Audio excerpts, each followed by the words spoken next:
हे सगळे म्हणतात मला तू कळाला नाही, माझ्या हातून तू जीवन करतो, माझ्याशिवाय तुझं पान हलत नाही असं म्हणतात. आता काही वेळेस माझ्याशिवाय तुला करमत नाही, मी जर नसेल तर तुला मंदिरामध्ये एकटेपणा वाटतो. आणि मग मला हे सगळे म्हणतात तू देव कळाला नाही. तू एक काम कर देवा, तुझ्याच तोंडून या सगळ्यांना सांग, मी पांडुरंग जर कोणाला कळालो असेल तर फक्त नामदेवाला कळालो. तर उत्तर खाली बरं.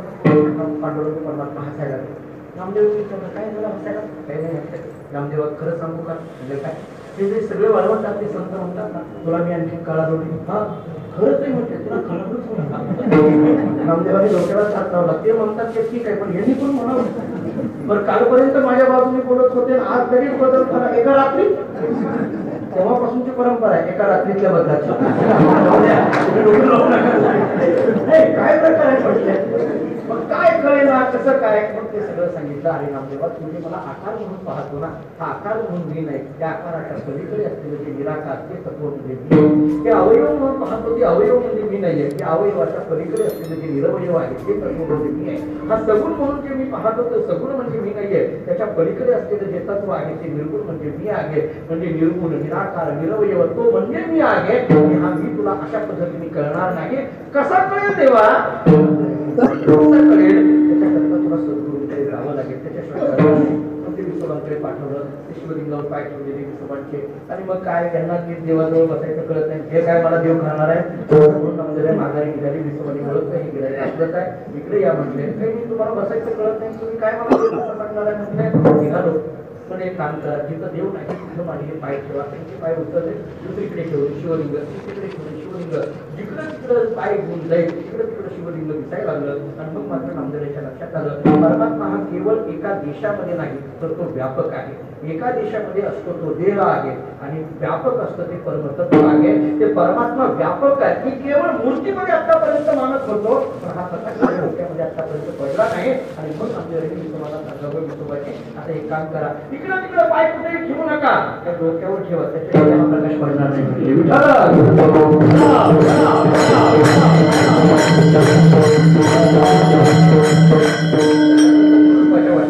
सांगितला जातो. मला का आपल्याकडे घेऊन जावं लागलं त्याचं कारण आहे का? एकदा आत्मदर्शन झालं की अद्वैताची अवस्था येते. आणि अद्वैताची अवस्था आली की मग कोणत्याही द्वित्वपणाचा कोणताही वेगळा भाव राहत नाही. ऐका पुन्हा एकदा काय आहे, भय निर्माण होण्याकरिता द्वैत लागतं आणि भय निघून जाण्याकरिता अद्वैत लागतं. तत्वज्ञानाच्या भाषेत बोलायचं झालं तर जिथं जिथं द्वैत आहे तिथं तिथं भय आहे. आता ज्ञानेश्वर महाराज सांगतात आमच्यावर सद्गुरूंची कृपा झाल्यामुळे आता द्वैत राहिलंच नाही. द्वैत नाही याचा अर्थ भय राहिलंच नाही, भय नाही याचा अर्थ दुःख राहिलंच नाही, दुःख नाही याचा अर्थ कोणाबद्दलही आम्हाला आता किंमत राहिलीच नाही. का? कारण ही वस्तू आम्हाला दुःख देईल किंवा तो व्यक्ती आम्हाला दुःख देईल असा वाटायचा आता विषय राहिला नाही. का राहिला नाही? कारण ती व्यक्ती आणि मी काही वेगळं आहे असं आता आम्हाला वाटतच नाही. आत्मतत्वाने चराचरामध्ये परमात्मा भरलेला आहे अशी अवस्था झाल्यामुळे आता कोणी आमच्यापेक्षा वेगळं आणि वेगळं आहे म्हणून त्याला किंमत द्या असा विचार राहिला नाही. किंमत या शब्दाचा अर्थ देखा राहिला नाही. ज्ञानोबा म्हणतात आमच्या जीवनामध्ये इतर व्यक्तीबद्दल इतर वस्तूबद्दल नवे नवे या इतरांबद्दल म्हणजे जगाबद्दल काही किंमत राहिली नाही, काही लेखा राहिला नाही. त्याचं काय कारण आहे? याचं एकच उत्तर आहे. ज्ञानोबा गुरु साई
Oh,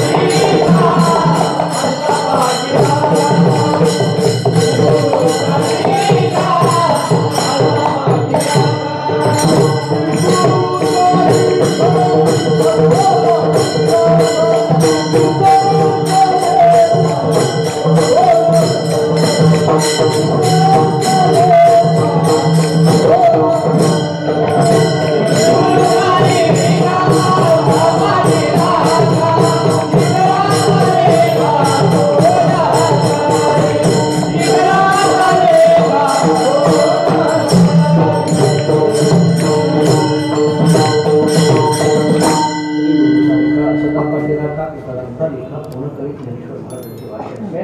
इतरांचा लेखा कोण करीत कारण श्री गुरु सारिखा असता पाठी राखा. काय कधी कधी ज्ञानोबरांच्या अभंगाची भाषेची रचना पाहत असताना आपल्याला एकच अभंग असतो पण भाव मात्र दोन प्रगट झालेले दिसून येतात. म्हणजे माझ्या अल्पमतीने मला असं वाटतं श्रीगुरु सारिका असता पाठी राखा हे बोलत असताना ज्ञानोबरांच्या अंतःकरणाचा भाव पहा. इतरांचा लेखा कोण करी हे बोलत असताना ज्ञानोबरांच्या अंतःकरणाचा भाव पहा. शब्द एकाच अभंगातले हे शब्द आहेत परंतु भाव मात्र वेगवेगळा मांडावा लागेल का नाही कळायला आणखी उदाहरण देऊन पुढे जातो. बघा तुम्ही श्रीगुरु सारिका असता पाठी राखा ही भाषा नम्रतेची. श्रीगुरु सारिका असता पाठी राखा ही भाषा विनम्रतेची आहे. इतरांचा लेखा कोण करी ही भाषा स्वाभिमानाची.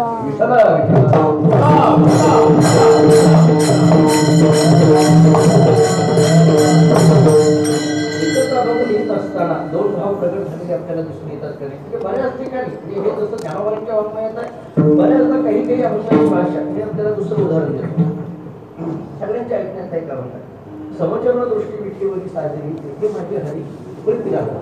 आता हा अभंग सोडवताना कसा सोडवावा लागेल. हा अभंग एक तर गाण्याचा पहिला किंवा अनेकदा कीर्तनाला आपल्या कुठल्याही सप्ताहाच्या दृष्टीने पहिल्या दिवशी हा अभंग जवळजवळ घेतला जातो. आपल्याकडे पंढरपुरात तर काही फरक परंपरा अशी आहे की कोणी कीर्तनकार असतो त्यांनी पहिल्या दिवशी हाच अभंग घेतला पाहिजे. हाच अभंग कुठेही फळामध्ये काही फळाचे आपल्या नियम असे सांगितले जातात की कीर्तनकारांनी त्या फळावर उभा राहिलं सप्त्यात फळाचा जो सप्ताह असेल त्याला उभा राहिलं की पहिला दिवस असेल तर त्याला समचरण दृष्टीने घेतला पाहिजे. कितीही वर्ष त्याला करू पण तेच घेतला पाहिजे म्हणजे त्याला नियमच दिला जातो. ठीक आहे. पण आता या अभंगाची भाषा पाहत असताना समचरण दृष्टी विठीवरी साजील हे बोलणं पांडुरंगाचं वर्णन. हे बोलणं काय आहे पांडुरंगाचं तत्वस्वरूपाचं लक्षण सांगितलं जातं हे वर्णन आहे. बरोबर आहे. आता समचरण दृष्टी विठीवरी साजील हे पांडुरंगाचं वर्णन आहे. आता पुढल्या अर्ध्या तुकड्यामध्ये तेथे माझी हरी वृत्ती राहो हे कसं आहे काय आहे सांगा.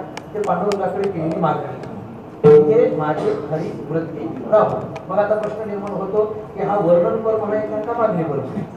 हा कोणता म्हणायचा काही नाही. पहिल्या दिवशी घेतलं की वर्णनपर म्हणा शेवटच्या दिवशी घेतलं की मागणीपर लावायला हरकत नाही. तुम्ही अभिनिवेश माझं म्हणणं असं असतं की विनाकारण अभिनिवेश करू नका. त्या अभंगाबद्दल विनाकारण अभिनय करू नका. त्या अभंगाच्या समन्वयाने भूमिका लावून पुढे आहे ना. मला सांगा तेथे माझी हरिवृत्ती राहो हे मागणीपर आहे नाही याच्यात अडचण काय मला सांगा. आणि स्पष्ट त्याने मागणी केलेली आहे म्हणून मागणी ही या म्हणून कसं आहे समचरण दृष्टी विठीवरी साजरी हे म्हणत असताना तुकाराम महाराजांचा भाव आणि तेथे माझी हरिवृत्ती राहो हे म्हणत असताना तुकाराम महाराजांचा भाव हे जसे दोन भाव पाठी राखा हे म्हणताना ज्ञानोबरांचा भाव आणि इतरांचा लेखा पूर्ण करीत हे म्हणताना ज्ञानोबरांचा भाव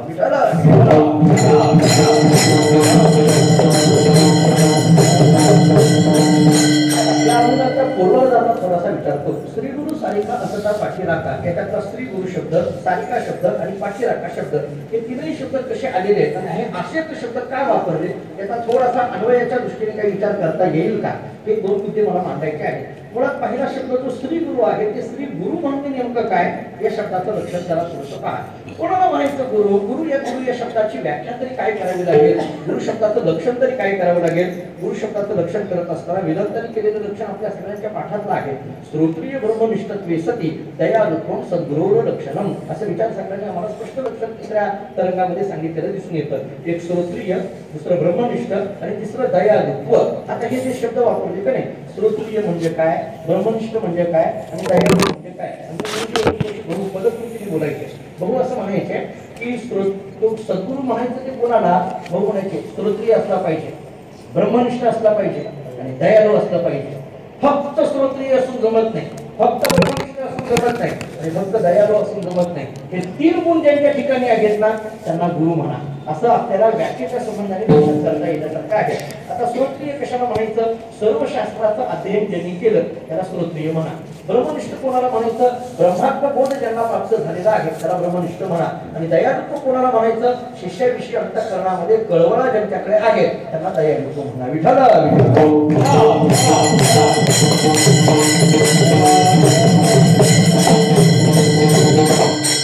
गुरु शब्दाचं लक्षण करताना श्रोत्रिय ब्रह्मनिष्ठत्वे सती दयालुत्वं सद्गुरोर लक्षणम याची विस्तार करण्यात वेळ घालवायची नाही. आपल्याला थोडं फार बोलायचं आणखी. हा एक विषय झाला. दुसरा विषय गुरु शब्दाचा पहा तुम्ही. गुरु शब्दातून गुरु शब्दाचा अर्थ निघण्यासारखा आहे. गुरु या शब्दाचा अर्थ आहे गुणातीत आणि गुरु या शब्दाचा अर्थ आहे रूपातीत. जे गुणातीत आणि रूपातीत आहेत त्यांना गुरु म्हणा. हेही नाही कळालं तर मी गुरुचरित्राची ओळी समोर पुढे जातो. गुरुचरित्र नावाचा जो ग्रंथ आहे आपल्याकडे बहुतांशी दत्त संप्रदायामध्ये त्या ग्रंथाचं पारायण केलं जातं. जसं आपण वारकरी मंडळी ज्ञानेश्वरीचं नित्य पारायण करतो तशी काही दत्त संप्रदायामध्ये साधक मंडळी अशी आहे की गुरुचरित्राचं 3-3 दिवसाचं 5-5 दिवसाचं 7-7 दिवसाचं अनुष्ठानपूर्वक पारायण आपल्याकडे केलेलं दिसून येतं. त्या गुरुचरित्रामध्ये गुरु या शब्दाच्या संबंधाने एक ओवी, त्या गुरु या शब्दाचं वैभव सांगणारी ओवी अशी सांगितली गुरुचरित्रकारांनी. गुरु म्हणजे अक्षरे दोन, अमृताचा समुद्र जाण, तयामध्ये बुडताची क्षण केवी होय परियसा. ही गुरुचरित्रकाराची भाषा आहे. म्हणजे गुरु म्हणजे अक्षरे दोन, ही दोनच अक्षर आहे. पण ही दोन अक्षर म्हणजे सामान्य समजू नका. अमृताचा समुद्र जाण, हा अमृताचा समुद्र आहे. आणि मग या दोन अक्षररूपी अमृताच्या समुद्रामध्ये तयामध्ये बुडताची क्षण, त्याच्यामध्ये जर बुडलो म्हणजे त्याच्याशी एकरूप झालो केवी होय परियसा, त्याच्या जीवनाचं काय होणार नाही याचा अर्थ तो तत्वरूपच होऊन जाईल. विठाला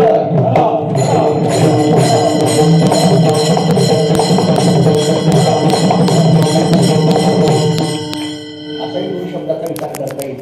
आपले गुरुजी विष्णू भाऊ पाठामध्ये असताना एक परीक्षा सांगायची असं महाराज बऱ्याचदा बोलतात. महाराजांना चांगलं माहिती आहे, महाराज भेटायलाही आले होते गुरुंना, महाराजांना माहित आहे. म्हणजे गुरुजी असं म्हणायचे गुरु शब्दाबद्दल बोलत असताना मी मगाही एक वाक्य सांगितलं होतं. ते वाक्य त्यांच्याच मुखात गुरु ही व्यक्ती म्हणून पाहू नका तर गुरु हे तत्व म्हणून पहा. त्याचं कारण सांगतो. व्यक्ती म्हणून पाहायला गेलं की त्यांच्या ठिकाणचे गुणदोष लक्षात येतात, त्याच्या दोषाकडे लक्ष जाण्याची शक्यता आहे. त्यामुळे तुम्ही व्यक्ती म्हणून बघायला जाऊ नका. ते तत्व म्हणून पाहिलं की मग त्या दोषाकडे लक्ष जात नाही, मग त्या तत्वाकडे लक्ष जातं आणि त्या तत्वाशी एकरूप होऊन जातं. त्यामुळे गुरु या व्यक्ती म्हटलं की त्याचा नाश आहे, तत्व म्हटलं की त्याचा नाश आहे.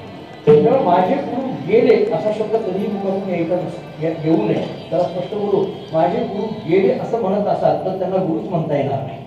माझे गुरु गेले असं म्हणता येणार नाही का? कारण ती व्यक्ती नाही आहे, ते तत्व आहे. देहाचा नाश होत असेल, देहाचा नाश तर कोणाचाही होतो.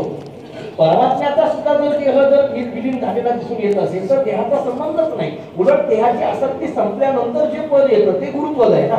जर देहामध्ये तुम्ही जर त्यांना अवच्छिन्न केलं तर मग सामान्य माणसामध्ये आणि गुरुमध्ये फरक राहिला तो काय? जर तोही देहरूपी असेल आणि मी जर देहधारी असेल तर तो फरक, त्याच्यामध्ये एकत्व काही फरक आपल्याला काही सांगताच येणार नाही ना. म्हणून ते देहधारी म्हणून त्यांच्याकडे पाहू नका. एक विचार परिष्काराच्या माध्यमातून ते असं बोलायचे, परचित्त आल्हादक, निर्व्यसनक, शोक ताप नोदक, भगवत भाव प्रापकत्वे सती, श्रवण सुखदक, सत्यंच हितकारक, निर्दोष भाषकत्व गुरुत्व.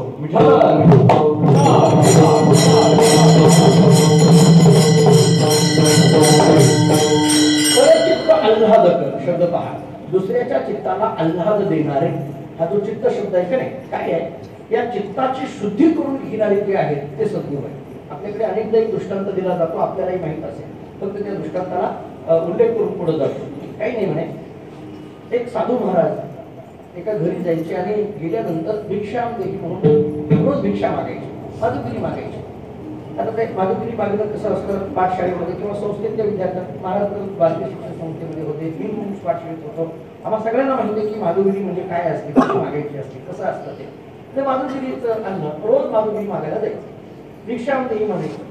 ज्या घरी जायची ना ती बाई रोज त्यांना म्हणायची, महाराज मला तत्वाचा उपदेश करा, मला गुरुपदेश करा, मला उपदेश करा. महाराजांनी सांगायचं योग्य वेळ आल्यानंतर सांगितलं. असे बरेच दिवस गेले.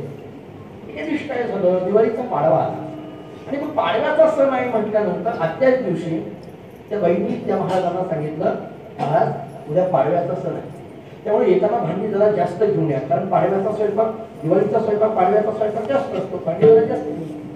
तर बऱ्याचदा आम्ही पाठशाळेमध्ये होतो ना महाराज, तेव्हा पाळ्या ज्या लागायच्या का नाही मधुगिरीच्या पाळ्या, त्यावेळेस मी आवर्जून पाडव्याची पाळी लावून घेतो, कारण भजी पुरवणी वरच्यावर संपत व्हायचं. आपल्यालाही माहित असेल, आपण शिकला मी आम्ही नगरला होऊन घ्यायचे. आम्हाला नगरच्या जवळ आगडगाव म्हणजे गाव, नगर जिल्ह्यामध्ये आगडगाव, बेचळगाव, आगडगाव म्हणजे तिथल्या गावातली कोण असतील तर त्यांना माहीत असेल. ते आम्ही ज्या आगडगावामध्ये राहायचो तिथून 3 किलोमीटरवर आमच्या गुरुजींची झोप, म्हणजे बहुत तिथे घेऊन जायची. त्या आजही तिथली परिस्थिती अशी आहे की तिथं 2 व्हीलर सुद्धा जात नाही, तिथं आम्ही राहायला असेल, त्यामुळे तिथून येण्याचा प्रश्नच नाही. 3 किलोमीटर चालत गावात यायचं, मधुगिरी मागायची, घेऊन जायची. ते सणा दिवशीची मधुगिरी म्हणजे पाळी लावताना पोरं फार हुशार असतात. सणा दिवशीची मधुगिरी, हा मी त्या दिवशी जातो. इतर वेळेस जायला कानपून करतात, पण त्या दिवशी नाही मी जातो दोन तिकडे तयार असतात. पाण्याचा दिवस भांडी भरपूर घेऊन या म्हणून सांगितलं त्या वेळी. ठीक आहे, मोठी भांडी घेऊन या, हो ठीक आहे. आणि जरा उशिरा या का, कारण स्वयंपाक जास्त असतो त्यामुळे उशिरा होतो त्या दिवशी. उशिरा या जरा, लगेच सकाळी 9 साडेनऊला येऊ नका, थोडंसं आता उशिरा या म्हणते. काही लोकल पकडायची नाही, काही नाही, जरा उशिरा या, हरकत नाही. 12 साडेबारा वाजता गुरुजी गेले, ते भांडे घेऊन गेले. रिक्षा नाही म्हटलं ते भांडं त्या बहिणी घेतलं, आत गेली. मग आता पाडव्याचा स्वयंपाक, पुरणपोळी काय असेल ते सगळं बनवलेलं होतं. ती पुरणपोळी घेतली त्या डब्यामध्ये टाकणार तेवढं तिच्या लक्षात आलं की या डब्यामध्ये प्रचंड कचरा भरलेला आहे. घाण भरली. अरे अरे काय प्रकार आहे हा. तिला काय केलं, ते पोळी बाजूला ठेवली आणि त्या डब्याचा सगळा कचरा बाजूला काढला. तो खेळ होता तो सगळा बाजूला काढला. ते भांडं स्वच्छ अशा पद्धतीचं धुवून काढलं आणि मग त्याच्यामध्ये पुरणपोळी, मग त्याच्यामध्ये दूध, मग त्याच्यामध्ये भजे काय असतील ते सगळे पदार्थ ठेवले आणि ते भांडं गुरुजीकडे दिलं. सांगितलं गुरुजी हे घ्या. गुरुजींनी घेतलं, निघणार तेवढ्या त्या बाईने सांगितलं गुरुजी अहो ते जे भांडं होतं ना त्याच्यामध्ये खूप कचरा भरला होता. हो पुरणपोळी बसणार कशी, त्याच्यात ठेवणार कशी, पुरणपोळी सारखा पदार्थ कचरायुक्त भांड्यामध्ये ठेवणार कसं. गुरुजींनी विचारलं मग काय केलं. काही नाही, अगोदर तो कचरा बाजूला काढला, ते भांडं स्वच्छ धुतलं आणि मग त्याच्यामध्ये पुरणपोळी ठेवली. गुरुजींनी सांगितलं आजच्या दिवशी तुला एवढं कळालं तरी बस तुम्हाला. त्याच्यातला कचरा बाजूला काढला आणि मग पुरणपोळी ठेवली. तसं चित्ताचा विकार रूपी कचरा बाजूला काढा, मग तत्वाचा उपदेश त्याच्यामध्ये आपोआप होणार.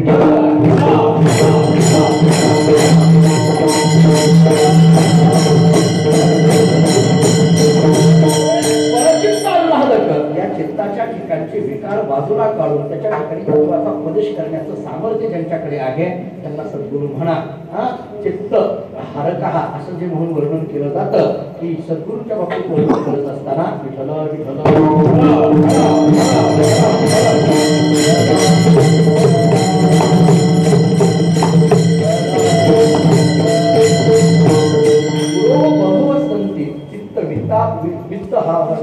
शिष्य वित्तापहारकः गुरो बहवः सन्ति शिष्य वित्तापहारकः दुर्लभस्त गुरु लोके शिष्य चित्तापहारकः असा एक श्लोक आहे. श्लोकाची भावार्थ एकदा पहा. गुरो बहवः सन्ति शिष्य वित्तापहारकः, शिष्याच्या वित्ताचं हरण करणारे गुरु जगामध्ये खूप आहेत. वित्त म्हणजे पैसा. शिष्याच्या पैशाचं हरण करणारे गुरु जगामध्ये खूप आहेत, पण शिष्याच्या चित्ताचं हरण करणारे गुरु जगामध्ये दुर्लभ आहेत असं शास्त्राने आम्हाला सांगितलेलं दिसून येतं. इथला जो गुरु शब्दाचा अर्थ आहे परचित्त आल्हादक, निर्व्यसनक, शोकतापनोदक. शोकतापनोदक हे कळायचं असेल तर वेदांताच्या त्या 7 भूमिका जरा डोळ्यासमोर घ्या. फक्त नावं उल्लेख करतो, मी बोलत जात नाही. अज्ञान, आवरण, विक्षेप, परोक्ष ज्ञान, अपरोक्ष ज्ञान, शोकनाश आणि आनंदावाप्ती अशा 7 भूमिका सांगितल्या ना. आणि या भूमिका कोणाच्या सांगितल्या? चिदाभासाच्या. देवाच्या सांगितल्या कोणाच्या सांगितल्या? चिदाभासाच्या. चिदाभासाच्या का सांगितल्या? की बुद्धीच्या म्हणून सांगता येत नाही, उतरस चैतन्याच्या म्हणून सांगता येत नाही. या चिदाभासाच्या भूमिका सांगितलेल्या दिसून येतात. कारण तिथं असतील अज्ञान, आवरण, विक्षेप. म्हणजे अज्ञान घालवावं, आवरण घालवावं, विक्षेप गेला, मग काय झालं? परोक्ष ज्ञान आलं. मग काय झालं? अपरोक्ष ज्ञान आलं. अपरोक्ष ज्ञान झाल्यानंतर शोकनाश झाला आणि शोकनाश झाल्यानंतर आनंदावाप्ती झाली. इथला जो शोकनाश आहे ना तोच गुरु शब्दाच्या लक्षणामध्ये बसवायचा आहे. शोकतापनोदक, परचित्त आल्हादक, निर्व्यसनक, शोकतापनोदक, भगवत भाव प्रापकत्वे सती सर्वण सुखदक, सत्यंच हितकारक भाषकत्व, निर्दोष भाषकत्व, गुरुत्व असंही गुरुचं लक्षण आपल्याला केलेलं दिसून येतं. ठीक आहे, 2-4 व्याख्या गुरु शब्दाच्या संबंधाने सांगितल्या. आता पुढचा शब्द पहा. ज्ञानोबा जे गुरुच्या संबंधाने बोलतात ना ते श्री गुरु सारिखा. श्री गुरु शब्द कळाला. पुढचा शब्द काय? सारिखा. हे सारखा शब्द ठेवला याचा अर्थ नेमकं काय? पण त्याच्याकडे एक गमत अशी आहे, श्री गुरु सारिखा वडील असा तर पाठी राखा असं नाहीये. श्री गुरु सारिखा देव असं तर पाठी राखा असंही नाहीये. श्री गुरु सारिखा श्रीमंत असं तर अजिबातच नाहीये. मग श्री गुरु सारिखा म्हणजे नेमकं कोण? हे सारखा शब्द का ठेवला? सारखा शब्दाचा अर्थ तरी काय? सारिखा म्हणायचं म्हणजे नेमकं कोणाला? ऐका काय सारखा शब्द कुठे वापरला जातो? मी अनेकदा सांगतो विनोदाने. हे आपल्याकडे सारखा शब्द वापरत असताना मुलगी पाहून आल्यानंतर ती मुलगी कशी आहे हे सांगताना कोणातरी एका मुलीचं नाव घेतलं जातं. त्या मुली सारखी आहे असं म्हटलं जातं. बरोबर आहे? त्या मुली सारखी आहे म्हणजे सारखा शब्द तुलनेच्या दृष्टीने वापरला जातो. जाऊ दे, नाही करायला दुसरं बोलतो मी. आता अलीकडच्या काळामध्ये सप्ताह करायच्या अगोदर महिना 2 महिने मीटिंग घेतली जाते. 2-3 महिने अगोदर मीटिंग असते. त्या जिथं सप्ताह असतो ना तिथे मीटिंग असते. मग ती मीटिंग कशी असते, तारखा कोणाच्या घ्यायच्या याच्यावर असते. मग ती तारखा कोणाच्या घ्यायच्या त्याच्यावरची चर्चा चालते. त्याच्यामध्ये कोण माणूस कोणत्या महाराजांचं नाव सुचवेल काय सांगता येईल. कोण सुचवेल बरं. आता काय आहे त्याचाही काही दोष नाही. महाराज मंडळीच एवढी झाली की त्या लोकांनी तर कोणाकोणाची नावं सुचवायची इतकी झाली. बरं ते आता अलीकडे काही महाराज म्हणजे आपल्याला माहित नंतर जी ती माहित करून दिली. त्यामुळे आणखी जास्त आपल्याला फोन नंबर तीच आपल्या समोर घ्यायला लागते. त्यामुळे मग आपण ते महाराजांचं कोणत्या नाव सुचवून ते सांगता येते. मग कुणीतरी एखाद्या महाराजांचं नाव सुचवतं. अहो त्या महाराजांची तारीख घ्या. मग जी कमिटी असते ती म्हणजे अहो तुम्ही म्हणता त्या महाराजांची तारीख घ्या. बरोबर आहे. ते महाराज काही आपण कधी पाहिले नाही, त्यांचं कधी ऐकलं नाही. पण आपला सप्ताह खूप मोठा असतो. मग या सप्ताहामध्ये ते कीर्तन व्यवस्थित होईल ना, ते कीर्तन कसं करतात काही माहित नाहीये. तुम्हाला माहित नाही का कसं करतात. फक्त जो असतो ना ज्याला नाव सुचवलं तो म्हणतो हे पहा आपल्या गावामध्ये गेल्या वर्षी अमुक अमुक महाराजांचे नाथ त्यांच्या सारखं करतात. कळलं सारखा शब्द आल्या लक्षात तुमच्या वापरतात. हे बऱ्याचदा त्यामुळं तारखा मिळाल्या म्हणून सारखं कधी कधी व्हायला प्रति आणि कधी पत्रिकेत घेतात बघा. प्रति पण लिहायला लागले. जाऊ द्या. मला काय सांगायचं आहे, सारखा शब्द हा तुलनेच्या दृष्टीने वापरला जातो. श्री गुरु सारखं नेमकं कोण आहे, कोण श्री गुरु सारखं काही त्याची तुलना आम्हाला करता येईल का. आपल्याकडे रोज आपण एक दृष्टांत देतो.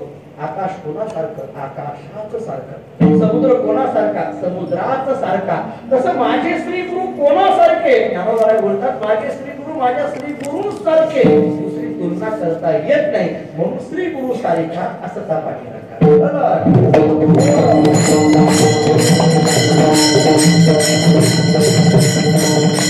आपल्याकडे मराठी साहित्यामध्ये अनन्वय अलंकार असं म्हटलेलं आपल्याला दिसून येतं किंवा याला परम तुलना असं म्हटलेलं आपल्याला दिसून येतं. श्री गुरु सारिखा पुढचा शब्द ठेवलाय पाठीराखा. हे जे पाठीराखा म्हटलं ना हे नेमकं काय आहे. पाठीमागं या शब्दाचा अर्थ काय.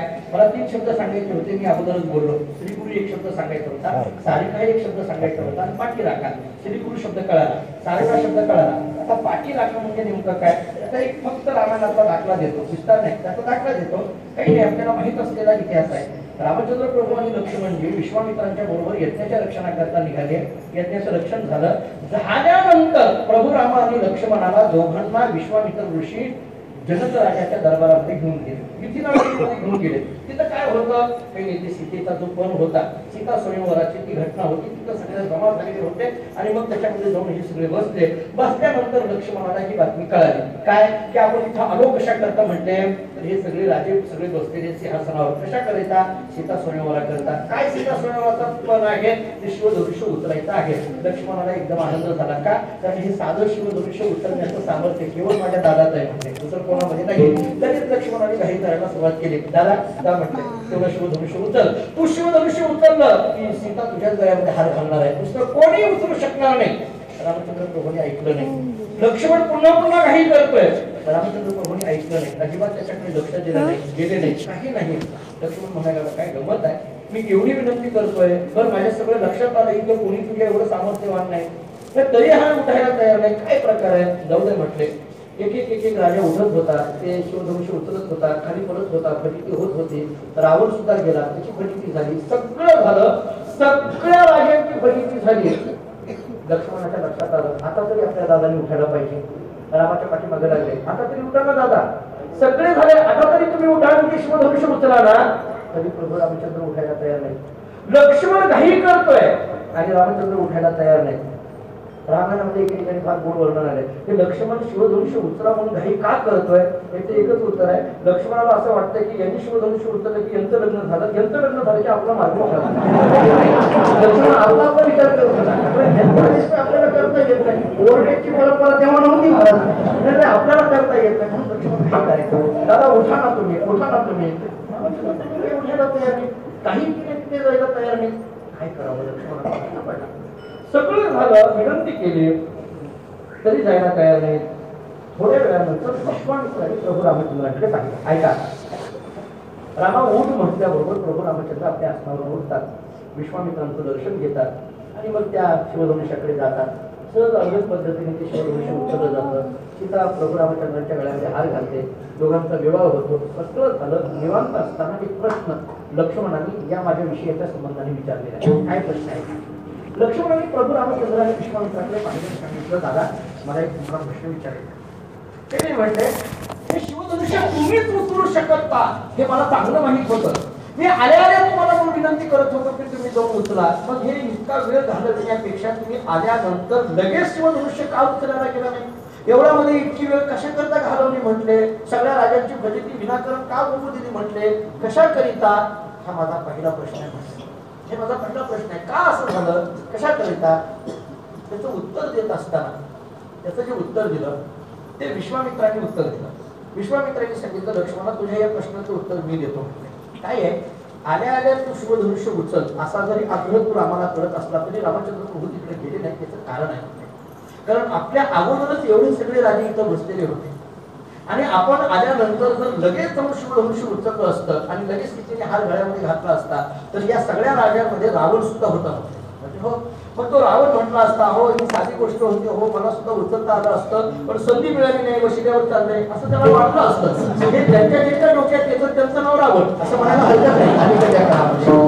त्यामुळे मी हे गेले नाही असं एक उत्तर तुम्हाला मी सांगतो.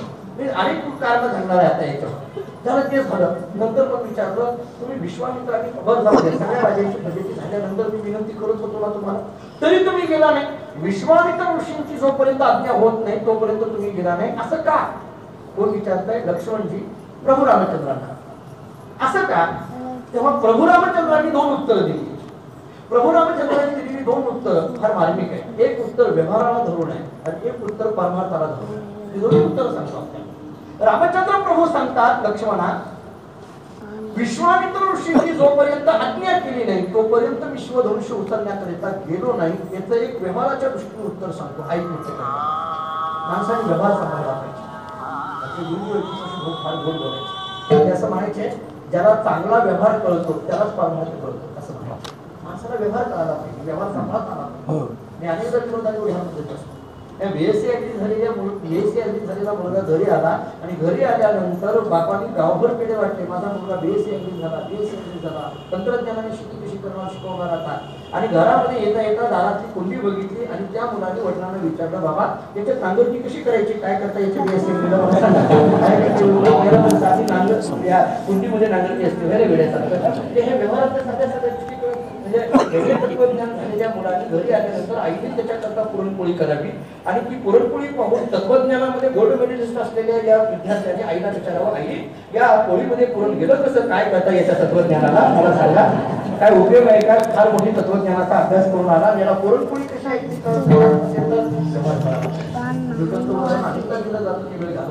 मला काय सांगायचं ऐका जरा. प्रभू रामचंद्र सांगतात एक व्यवहार सांभाळावा लागतो लक्ष्मणा. काय व्यवहार आहे? रामचंद्र प्रभू म्हणतात, लक्ष्मणा आपण या दरबारामध्ये आलो ते कोणाबरोबर आलो? विश्वामित्र ऋषींच्या बरोबर आलो. आता ऐका, रामचंद्र प्रभू म्हणतात ज्यांच्या बरोबर आलो त्यांनी सांगितल्याशिवाय तिथे काहीही करायचं नसतं. कारण आपण ज्यांच्या बरोबर आलो त्यांच्या मागे राहायचं, त्यांना सोडून काही करायचं नसतं. बऱ्याचदा आम्ही ज्यांना एखाद्या गावाला घेऊन जातो ते आम्हाला बाजूला करतात तर गावच ताब्यात देतात.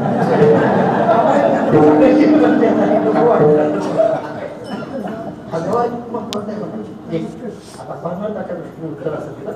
प्रभू रामचंद्र सांगतात, हे पहा लक्ष्मणा, विश्वामित्र ऋषी जोपर्यंत सांगत नाही तोपर्यंत मी शिवधनुष्य उचलायला गेलो नाही. त्याचं एक महत्वाचं कारण आहे. विश्वामित्र ऋषी हे माझे गुरु आहेत. विश्वामित्र ऋषी हे गुरुस्थानी आहेत मला, आणि जोपर्यंत गुरूंची आज्ञा गुरूंचा कृपा प्रसाद या रामाच्या पाठीमागे राहत नाही तोपर्यंत हा राम सुद्धा शिवधनुष्य उचलू शकत नाही. हा त्यातून निघालेला अर्थ आहे. म्हणून पाठीमागे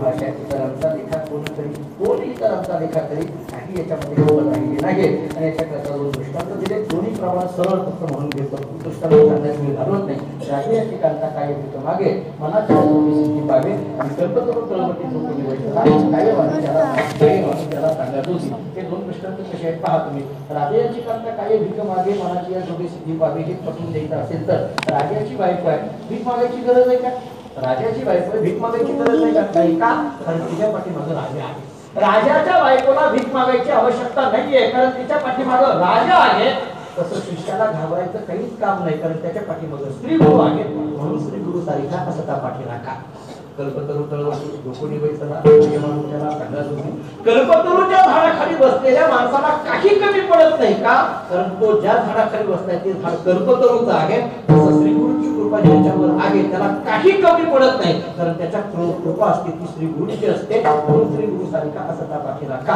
आता मला सांगायचं एवढंच आहे हे दोन दृष्टांत त्या सिद्धांताकरता दिले आणि त्या सिद्धांताची अनुभूती अभंगाच्या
Oh,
राजया ठिकाणता काय भिकमाने मनाची अजून सिद्धी पावे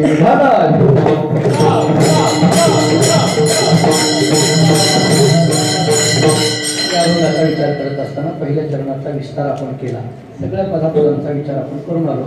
दोन्ही दृष्टांत विस्तार करण्याची गरज नाही, कारण आपल्याला माहितच आहे, म्हणून फक्त त्याला स्पर्श करून पुढे आलो. शेवटच्या चरणाकडे मला थोडासा विचार 5-10 मिनिटांमध्ये आपल्याला सांगायचा आहे. माझी वेळ संपत आलेली आहे. श्रीगुरु सारिका असता पाठीराखा इतरांचा लेखा पूर्ण करील हे सांगताना त्याची अनुभूती सांगताना शेवटच्या चरणामध्ये ज्ञानोबांची भाषा अशी आहे, ज्ञानदेव म्हणजे तरलो तरलो आता उद्धरिलो गुरु कृपे. तरलो असा शब्द आहे कडे. तरलो या शब्दाचा अर्थ आहे तरुण गेलो, तारणारे, तरलेले आणि तरणारे. तारणारे संत आहे, तरलेले मुनी आहे आणि तरणारा साधक आहे. तारणारे, तरलेले, तरणारे. आपलं हे पाठ नसतं, आपलं कसं बुडविणारे बुडणारे. आपल्याला रोज सांगत त्याची सकाळी तेच गाठी पडतात आपल्याला. बुडणारे, बुडविणारे, बुडले हेच आपल्याला भेटतात. पण आपल्याला भेटावं कोण? तारणारे भेटावे, तरलेले भेटावे, तरणारे भेटावे. अशा दृष्टीने विचार केला तर ज्ञानोबाराय म्हणतात आम्ही तरुण गेलो. ज्ञानदेव म्हणे तरलो तरलो. कधी? आता तिथला जो आता शब्द वापरलाय, आता शब्द खूप महत्वाचा इथं आले. मगाशी पसायदानाचे चिंतन करताना आपल्याला आता शब्द आलाच. आता मगाशी प्रवचनामध्ये सुद्धा पसायदानाची सुरुवात करताना आता विश्वात म्हणजे देवी म्हणत असताना तिथंही आता शब्द आला. आता इथं पण आता शब्द आला. आता येणार नाही, परत मी निघून जाणार, आणखी परत येतो काही थोड्या वेळ. आता येत नाही, मी निघालो आता 11 वाजता. आता उद्धरितो गुरुकृपे. इथला जो आता शब्द आला, या आता शब्दाचे एक तात्विक अर्थ सांगणार आहे. मी बाकीचे अर्थ सांगत राहत नाही, पण एक अर्थ सांगतो. आता म्हणजे कधी? आता या शब्दाचा अर्थ कधी? तत्वज्ञानाने असा विचार केलाय, जीवाच्या ठिकाणी 3 दोष सांगितले जातात. एक मल आहे, दुसरा विक्षेप आहे आणि तिसरा आवरण आहे. मल आणि विक्षेप हे 2 दोष निवृत्त झालेले आहेत. आवरण नावाचा दोष निवृत्त झालेला नाहीये. तो आवरण नावाचा दोष हा सद्गुरूंच्या कृपेनेच निवृत्त होणार आहे. आवरण नावाचा दोष निवृत्त झाला की ते चित्त चित्त म्हणून राहत नाही, ते चिदरूपाला प्राप्त होतं. हा आवरण नावाचा दोष निवृत्त झालेला जो काल आहे त्या कालाला म्हणा आता उद्धरिलो गुरुकृपे.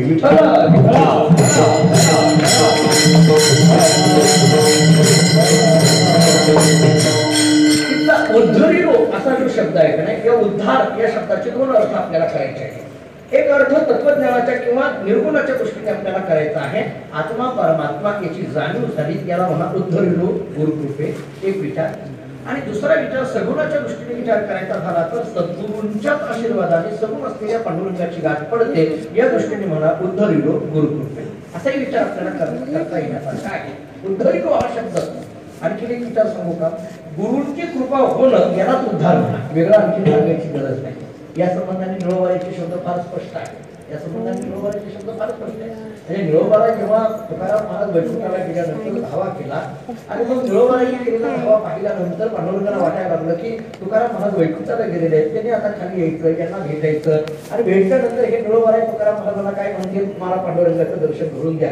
इतकं सगळं उलट होण्यापेक्षा आपणच जावं म्हटलं. आणि पांडुरंग परमात्मा जातात आणि निळोबाराला सुधागत करतात. निळोबाराचे डोळे उघडले, विचारलं काय देवा कसं काय येणं केलं? त्याने पहिल्यांदाच विचारलं असं कोणीतरी, मी स्वतःहून आलो मला विचारलं कसं काय येणं केलं? म्हटले नाही, म्हटले मी तुला भेटायला आलो. निळोबाराने विचारलं कशा करता? नाही म्हटले तू तुकाराम महाराजांचा धावा करायला लागलाय ना? हो म्हटलं माझं धावा तुकाराम महाराजांचा आहे, पांडुरंगाचा नाही.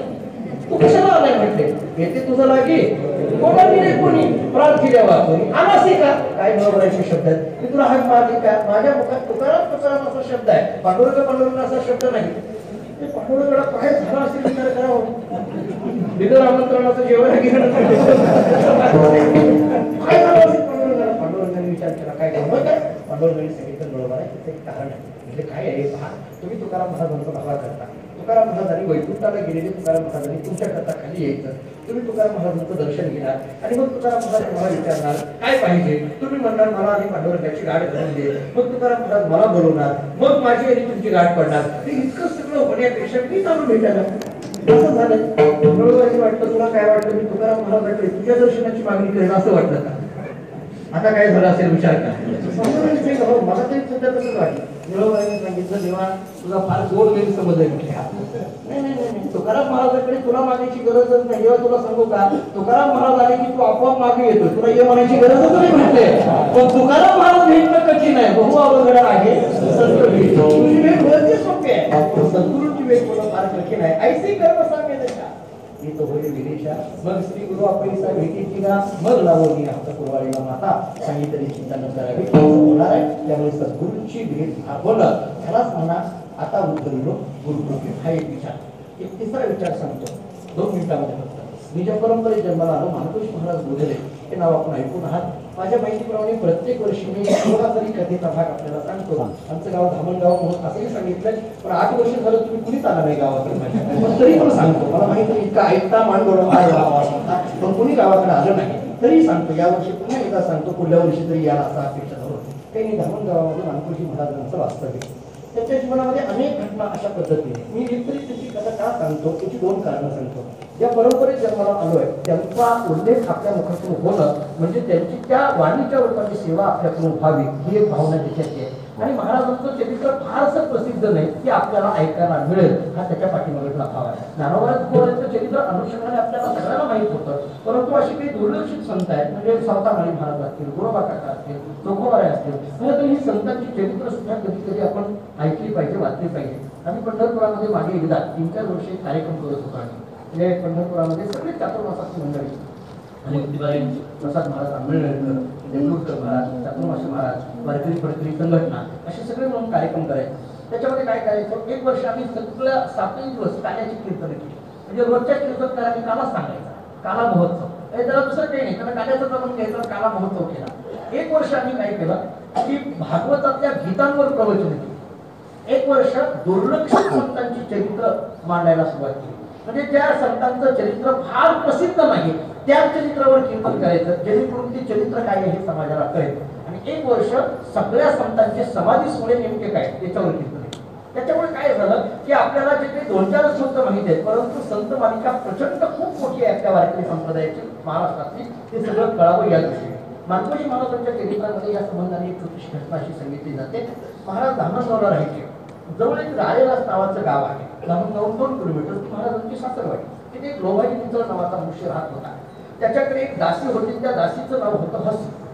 पूर्वीच्या काळामध्ये दासी ठेवल्या जात असत, म्हणजे काही दास असायचे, काही दासी घरामध्ये काम करण्याकरता असायच्या.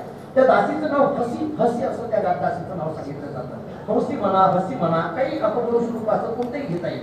हसी नावाची दासी तिथं राहत होते, परंतु ती मानकोजी महाराजांवर तिची खूप श्रद्धा असायची. सद्गुरू म्हणून मानकोजी महाराजांकडे ती पाहिजे, त्यांच्याकडून मंत्रोपदेश घेतलेला होता, त्यांच्या चरणावर अखंड नतमस्तक असलेली ती दासी होती. परंतु लोभाजी मित्राला ती मानकोजी महाराजांच्या सेवेला गेलेली पटायचं नाही, परंतु सारखा तिला गटवायचा आणि जाऊ देत नसे. मग ती काय करायची, पहाटे लोभाजी मित्र उठायच्या अगोदर पहाटे राळेलासमधून उठायची आणि तिथून हे 5 किलोमीटर असलेलं धामणगाव चालत जायची आणि मानकोजी महाराजांच्या दारातलं सगळं झाडून वगैरे काढायची, सडा संवर्धन करायची, रांगोळी काढायची आणि पुन्हा दिवस उगवायच्या पुन्हा गावाकडे माघारी यायची, की जेणेकरून दिवस उगवल्यानंतर हा लोभाजी जागा होईल आणि आपल्याला जाऊ देणार नाही, आपल्या सद्गुरूंची सेवा आपल्याकडून होऊ देणार नाही, सद्गुरूंच्या सेवेमध्ये अंतर पडू नये याच्याकरता पहाटे जाऊन महाराजांच्या दारातली सेवा करायची आणि माघारी यायची. कित्येक वर्ष तिचा नियम चालू होता. एक दिवस असा विचित्र उगवला की त्या लोभाजी मित्राने त्या हसी नावाच्या दासीची विक्री करायचं ठरवलं. पूर्वीच्या काळामध्ये गुलामाची विक्री केली जात असे, त्यामुळे या दासीची विक्री करायची ठरवली. आणि मग काही सावकार त्या संबंधाने तिथं आले आणि मग तिच्यावर बोली लावायला सुरुवात झाली. कोण जास्त बोली लावली तिला ही विकून टाकली जाणार. मग मात्र हसी दासीला रडू यायला लागलं, वाईट वाटायला लागलं. तिला माझी विक्री होते याच्यात वाईट वाटत नव्हतं, तर माझी आणि माझ्या सद्गुरूंची चाकातूक होते याच्यात जास्त वाईट वाटायचं. मला कोण सावकार घेऊन जाईल, मला कुठं तरी कामच करायचं आहे, याच्या दारात काय त्याच्या दारात काय, पण माझ्या सद्गुरूपासून जर दूर घेऊन गेल्यानंतर माझ्या सद्गुरूच्या दारातली सेवा मला करता येणार नाही. आणि हे सेवेमध्ये पडत असलेलं अंतर शिष्याच्या दृष्टीने योग्य नाहीये, म्हणून ती हसीदासी रडायला लागली, डोळ्यातून असूर यायला लागले. तिला कोण याच्यातून वाचवेल हे तिला कळेना. गावामध्ये कोणी तिच्या बाजूने बोलेना, कोणी तिला आश्रय द्यायला तयार नव्हता. मग मात्र तिने विचार केला की मला एकच आश्रय देऊ शकतात, तर ते माझे सद्गुरू आहेत. आणि म्हणून तिने डोळे झाकले आणि सद्गुरूंचं स्मरण करायला सुरुवात केली. सद्गुरूंचं स्मरण करायला सुरुवात केल्याबरोबर मी मगा बोलली दिल्याप्रमाणे ऐसी कर्म सांगणे दशाचं होतं जे तो होय विदेशा. मग श्री गुरु आपैसा, सद्गुरूंना बोलवायची गरज नाही. तिच्या अंतःकरणातली तीव्र तळमळ मार्कोजी महाराजांना कळाली. मार्कोजी महाराज तारळदासमध्ये हजर झाले. आता हसी नावाच्या रशीची विक्री होणार आहे. काही बोली लागलेली होती, तिला घेऊन जाणारा सावकार हजर होता. तेवढ्यामध्ये महाराज येतात. महाराजांना पाठील्याबरोबर हसी दासीला आनंद झाला. हसी नावाची दासी महाराजांच्या चरणावर नतमस्तक झाली. मार्कोजी महाराजांनी तिच्या डोक्यावर हात ठेवला आणि असा हात लावल्याबरोबर त्या हसी नावाच्या दासीला मार्कोजी महाराज असा आकाश मार्गे घेऊन वैकुंठामध्ये तिला पोस्ट करून टाकलं. हसी नावाच्या दासीला स्वस्वरूपामध्ये विलीन करून टाकणारी सद्गुरूंची कृपा असल्यामुळे ज्ञानोबा बोलतात आता गुरु कृपे विठ्ठल.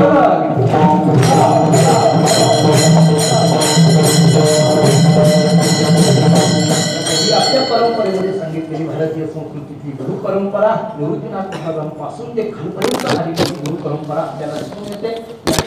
त्यांच्याकडे पाहून आपल्या गुरुचं वर्णन करतात. ते सद्गुरू श्री निवृत्तीनाथ महाराज आहेत. आपल्याकडे सांगायला मला वेगळं काही वाटणार नाही, परंतु निवृत्तीनाथ महाराजांची आणि मानकोजी महाराजांची एक वेगळी परंपरा आमच्याकडे सांगितली जाते. त्याचे कारण असं आहे की मानकोजी महाराज म्हणजे कोण, तर ते निवृत्तीनाथांचे अवतार असं आमच्याकडे रोज आरतीमध्ये म्हटलं जातं. निवृत्तीनाथाचा हा केवळ अवतार, बोधद्याची पुळी झाला दिनकर असं रोज आमच्याकडे म्हटलं जातं. त्यामुळे त्र्यंबकेश्वर हे आमचं मूळ घर म्हणून आम्ही पाहतो. निवृत्तीनाथ महाराज हे मानकोजी महाराज हे निवृत्तीनाथ महाराजांचे अवतार म्हणजे निवृत्तीनाथ महाराज हे मूळ असं म्हणून एक तर वारकरी संप्रदायाचं मूळ पीठ म्हणून निवृत्तीनाथांकडे पाहतो, आद्य गुरु म्हणून आपण निवृत्तीनाथांकडे पाहतो. त्याच निवृत्तीनाथांचं वर्णन महाराज म्हणतात. गुरु परंपरा आपल्या भारतीय संस्कृतीमध्ये अबाधित चालत आलेली आहे. राजा अलेक्झांडरचं नाव आपण ऐकून असाल. तो घोड्यावर बसून प्रवासाला निघाला. समोरून त्याचे वडील येत होते. त्याने घोड्यावर बसूनच नमस्कार केला. वडिलांनी तिथूनच आशीर्वाद दिला. वडील निघून गेले. पुढे प्रवासाला निघाला. थोड्या वेळाने एक फाटक्या कपड्यातला फकीर समोर येत असलेला राजाने पाहिलं. राजा घोड्यावर उतरला. त्या फाटक्या कपड्यातल्या फकीराला दंडवत घातला. त्याच्या पायाखाली माती कपाळाला लावली. त्या फकीराने याच्याकडे पाहिलं सुद्धा नाही. फकीर निघून गेला. राजा पुन्हा घोड्यावर बसला निघाला. सेनापतीने विचारलं, राजेसाहेब मगाशी तुमचे वडील आले, तुम्ही लांबून नमस्कार करता आणि एका फाटक्या कपड्याच्या फकीराला दंडवत घालता, पायाखाली माती कपाळाला लावता, कोण आहे हा फकीर? राजा अलेक्झांडरने सांगितलं, बाबा तो फकीर सामान्य नाही, ते माझे गुरु आहेत आणि त्यांचं नाव डायोजनियस आहे. मी माझ्या गुरुंना दंडवत घातला, त्यांच्या पायाखाली माती कपाळाला लावली. माझ्या वडिलांना भले मी लांबून नमस्कार केला, पण माझ्या गुरुंना मात्र दंडवत घातला. त्याचं कारण सांगतो म्हटले. ऐका राजा अलेक्झांडरचे शब्द. राजा अलेक्झांडर म्हणायला लागला, माझ्या वडिलांनी मला स्वर्गातून पृथ्वीवर आणलं, माझ्या वडिलांनी मला स्वर्गातून पृथ्वीवर आणलं, तर माझ्या गुरूंनी माझ्याकरता पृथ्वीवर स्वर्ग निर्माण केला, म्हणून मी त्यांना साष्टांग दंडवत घालतो. ही भावना आपल्याकडे गुरु परंपरेत सांगितली जाते. ती गुरु श्रद्धा कृपेने आपल्या सगळ्यांच्या अंतःकरणामध्ये निर्माण व्हावी एवढ्या भावना या निमित्ताने व्यक्त करतो. ज्ञानदेव करू आता कृपे श्री गुरु पूर्ण करी. जेवढा काही अल्प वेळेमध्ये आणि अल्प मतीने त्या अभ्यासाचा करणं शक्य आहे तेवढा करण्याचा प्रयत्न केला.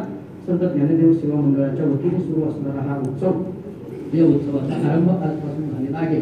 हे थोडक्यात आपल्या व्यवहाराच्या उद्घाटन झाले असं नाही. आपल्या व्यवहाराच्या बाबतीत बोलायचं झालं तर आणि ती उद्घाटनाची जबाबदारी प्रतिवर्षाप्रमाणे माझ्याकडे या मंडळाने टाकलेली आहे. मी मगाही बोलून गेलो की वारकरी संप्रदायातील जी काही आज ज्यांच्याकडे पाहून नवयुवक तरुण कीर्तनकार आपल्या संप्रदायाची वाटचाल चालू ठेवतात, त्याच्यामध्ये आदरणीय देवपूर्ण एकनाथ महाराजांचं एक नाव आहे की ज्यांच्याकडे पाहून अनेक तरुण मंडळी या संप्रदायातली पताका खांद्यावर घेऊन हिंदू धर्माची पताका, वारकरी संप्रदायाच्या पताका घेऊन आपला प्रवास करत असलेले दिसून येतात.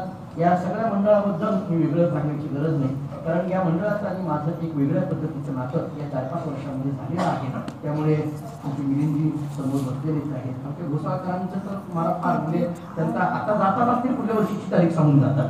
आता जाताना निघताना त्यांनी तारीख काढूनही ठेवली असेल किंवा ते त्याच उद्योगात असतील, त्यांना कोणती तारीख सांगायची इतकं त्यांचं आहे. माझे ऋणानुबंध ते लगेच मला सांगतात, मला पुढल्या वर्षीची स्वतः आपला आता आणि ही तारीख आहे. हे या मगाशी आलेल्या आमच्या ताईंनी तर मला बघितल्यानंतर मला सांगितलं तुम्ही माहेरची माणसं आहे. माझ्याकडे पाहताना इतक्या प्रेमाचा वर्षाव ही आपण कार्यक्रम मंडळी आणि आपण ज्ञानदेव सेवा मंडळातील करतात, त्यामुळे आपल्या सगळ्यांच्या चरणी अखंड नतमस्तक होतो. आपलं ऋण असंच माझ्यावर अशाच पद्धतीचे आशीर्वाद आपले असावेत या भावना या ठिकाणी व्यक्त करतो. कारण काही मोजकी सत्य मी मगाशी माझ्याबरोबर आहेत, मी त्यांना म्हटलं की आपल्या मुंबई परिसरामध्ये जे काही मोजकी सत्य आहे ज्याच्यामध्ये शिस्त पाहायला मिळते, त्याच्यामध्ये एक सप्ताह आहे, पण तो म्हणजे आमच्या ठाण्यातला आहे, नांदेड सेवा वेळेवर सगळं होईल, वेळेवर कीर्तनकार येईल आणि वेळेवर सोडेल. माझ्यासारखा 10 मिनिटं जास्त सोडेल पण ते आता जास्त जवळ आल्यामुळे अपवाद आहे, कारण नियम कोणताही अपवादाने सिद्ध होतो असं म्हणायला हरकत नाही. परंतु या परिसरात काम करणारी वारकरी संप्रदायाची दिग्गज महाराज मंडळी माझ्या समोर आहेत, तारकरी सगळे तरुण अशा पद्धतीचे आहेत. आणि आज आरंभ म्हणजे बऱ्याचदा पहिल्या दिवशी बऱ्याचदा एखाद्या महाराजाला फोन केला सत्याची तारीख आहे, ते लगेच महाराज परिपूर्ण विचारतात कोणते ते अमुक अमुक दिवस, ते लगेच विचारतात कितवा दिवस आहे, कशामुळे चालू केले कोणाच ठोका इकडे हे विचारायचं. त्यांचं म्हणणं असतं की पहिल्या दिवशी नको नको. मला तर असं वाटतं की ज्ञानदेव सेवा मंडळाचा पहिला दिवस म्हणजे जणू काही काल्याचाच दिवस वाटतो.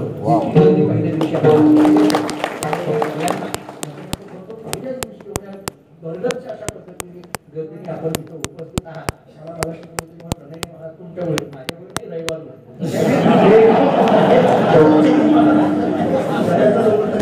आमची ओरडणी रविवार आहे आज, त्यामुळे गर्दी आहे का असे ना. पण ज्ञानोबाच्या समोर आपण सगळे आलो ना, त्याच्यामध्ये आनंद आहे. त्यामुळे आपल्या सगळ्यांच्या श्रोत्यांना फार धन्यवाद देणं गरजेचं आहे. कारण काय आहे, श्रोता चांगला भेटला की वक्ता बोलत जातो, वक्त्याच्या मुखातून निघत राहतं. आणि जरा स्पष्ट बोलू का, चांगला श्रोता भेटण्याकरता अलीकडल्या काळात वक्त्याचंच पुण्य उद्या यावं लागतं काय कारण चांगला श्रोता वेळेला कधीच झालेली म्हणजे आम्ही आता महाराष्ट्राच्या कामात फिरतो, त्यामुळे मला चांगलं माहित आहे. पण चांगला श्रोता म्हणजे मी तर आम्ही तर असं म्हणतो की आपण एखादा विचार करावा, चांगला केलेला विचार कुठं सांगावा, लगेच ठाण्याला कीर्तनाला जावा आणि सांगावा. म्हणजे एखादा चांगला विचार असेल तर ऐकणारा वर्ग इथं तयार आहे.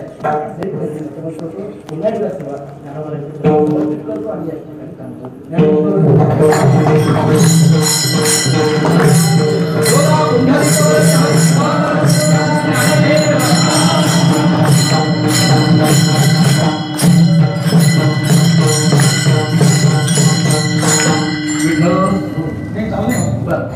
हा जेवढं करून घ्या. पण बघा आम्ही चाल म्हणत नाही एवढा करता काही गोष्टी होईल म्हणून, पण कृपया करून शेवटचं सांगितल्याशिवाय पण उठायचं नाही. म्हणजे उद्याचे कार्यक्रम सांगितले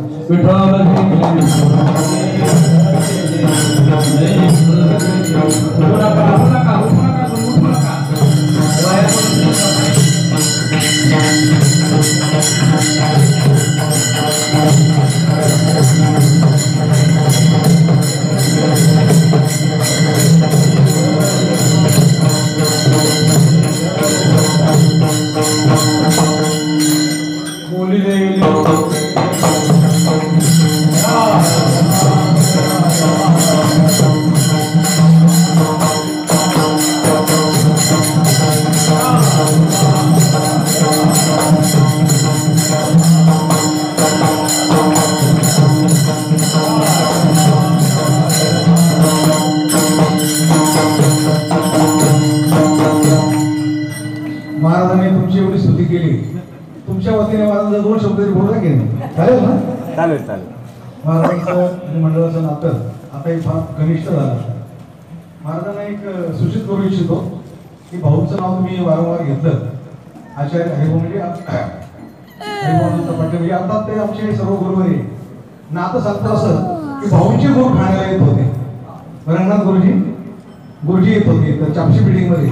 आणि भाऊंच्या म्हणजे रंगनाथ गुरुजींचं श्रवण केलेल्या काही महिला इथं अजून आहेत हरकतीमध्ये. त्यापैकी परत गुजराताईंच्या मातुश्री वगैरे यांनी गुरुजींना पाहिले आणि माझ्याकडे जेवढं वाङ्मय हस्तलिखित जवळजवळ 650 बोधामृत वचनं ती सगळी गुरुजींचीच आहे. त्यामुळे गुरुजींची ठाण्यावर फार मोठी कृपा आहे. आता तुम्ही हरिभाऊंकडे श्रवण करतात, मी तुमच्या पश्चात एकदा सांगितलं होतं की त्याच्यावर श्रोत्यांना की म्हटलं ज्यावेळेला ब्रह्मसूत्रासारखे विषय भाऊ सांगतात त्यावेळेला त्यांच्या पुढे श्रोते कोण असतात, चंद्रशेखर महाराज देगलूरकर, चैतन्य महाराज देगलूरकर आणि तिसरं नाव तुमचं सांगत असतं कोणाचं, जयवंत महाराज ब्रह्मसूत्र श्रवण करण्याकरता. तर अशी मोठी मंडळी एक दुरुस्ती पण करतो बघा. त्यांनी 2दा-3दा वर्णन केलं की वारकरी शिक्षण संस्थेचे विद्यार्थी सत्कीर महाराज, हो तुमचा पण प्रॉब्लेम झाला असेल की सत्कीर महाराज वारकरी शिक्षण संस्थेचे विद्यार्थी आहे म्हणतात, पण तसं नाही, तुमचा झालाही स्वाभाविक आहे, मोठे बोलचा पण झाला म्हणत, म्हणजे मोठे बोल सुद्धा म्हणायचे काय रे दुसरा सत्कीर पुढे गेला, म्हणजे निवृत्ती ते म्हणायचे, त्यांना वाटायचं तो सत्कीर विद्यार्थी का हा सत्कीर, त्यांना पण शेवटपर्यंत भ्रमत राहून गेला. मी त्यांना म्हणायचो मी विद्यार्थी नाही, निवृत्ती विद्यार्थी असं आहे का म्हणतो, तो कसं काय तसं ठीक आहे. अर्थात एक तुमची तुम्ही मला जे ठाणेकरांना किंवा मला आणि वारकरी शिक्षण संस्थेचा विद्यार्थी म्हटलं त्यात आम्हाला आनंद वाटतो, कारण आम्ही गुरुजनांवर खूप प्रेम केलेलं आहे आयुष्यामध्ये, त्यामुळे आम्ही नसलो तरी आहोत अशा तेव्हा वारंवार अशाच प्रकारे आपण मंडळावर प्रेम करावं ही विनंती.